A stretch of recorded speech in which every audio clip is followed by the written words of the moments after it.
जय जगन्नाथ जय गोमाता।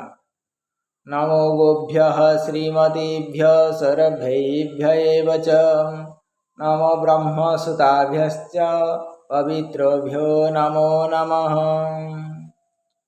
सूर्यवंशर राजा दिलीपंकर उपयुक्त समय रे संतान प्राप्ति न हेबारु से संपूर्ण राज्यर भार मंत्री हाथ में समर्पण कर दे सपत्नी सहित गुरु वशिष्ठ आश्रम को चलीगले।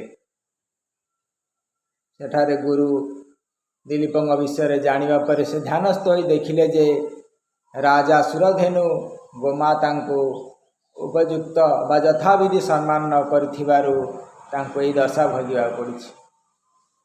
तेणु ऋषि निर्देश देले जे तुमे नंदिनी धेनुकर सेवा कर आ सी प्रसन्न हेले ही तुमर पुत्र प्राप्ति हेबो। यही निर्देश देवा क्षण ही नंदिनी गोमाता से इठारे ही आविर्भूत होइछन्ति। या ऋषि कहले जे ये होछि तुम पई शुभ संकेत। राजा भी खुशी हेले। से समय रे से तांको जंगल को नहीं तांकर कुटिया करी रहिछन्ति एवं नंदिनी गोमातांकर सेवा करिछन्ति। प्रतिदिन तांकर सेवा करन्ति पूजा करन्ति।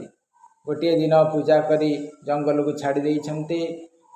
किछि समय पर एक चित्कार शब्द शुभिला नंदिनी गोमातांकर। जो राजा जानीपारे जो जाइछन्ति नंदिनी गोमाता पाखक रक्षा करने देखिले गोटे सिंह आक्रमण करिछि।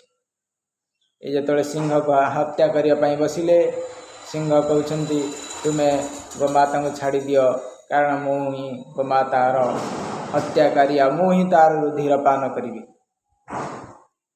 राजा कहते ना ये हो पार ना। सिंह कहते जे तुम्हें ये मोर आहार तुम्हें आगु छाड़ी दियो आ छार गोमाता पाई तुम्हें एते व्यस्त हुआ ना। राजा कहते मोर पछे जीवन चली जाओ किंतु मो गोमाता रक्षा हेब। ये होउछन्ति मो गुरुंकर गोमाता। ये नंदिनी गोमाता आंकु मोर रक्षा करवा ही कर्तव्य। सिंह कही जे तुम्हें सामान्य गोमाता एत व्यस्त होउछ कहीं दरकार पड़े तुम गुरु को तुम्हें होउछ राजा शह शह गोमाता दान कर दे पारिबो। एई छार गोटिए गोमाता पई तुम्हें तुम निज जीवन को कहीं समर्पण करिवो।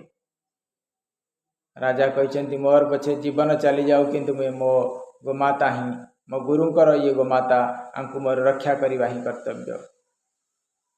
राजा कहते मो पछे मु निजको समर्पण कर देउछि मते तुम्हें आहार कर किंतु मो गोमाता को छाड़ी दियो।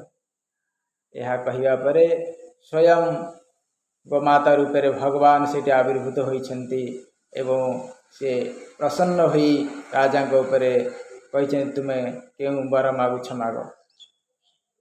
राजा अपुत्रिक थिले तेणु पुत्र प्राप्ति पाई इच्छा करिछन्ति।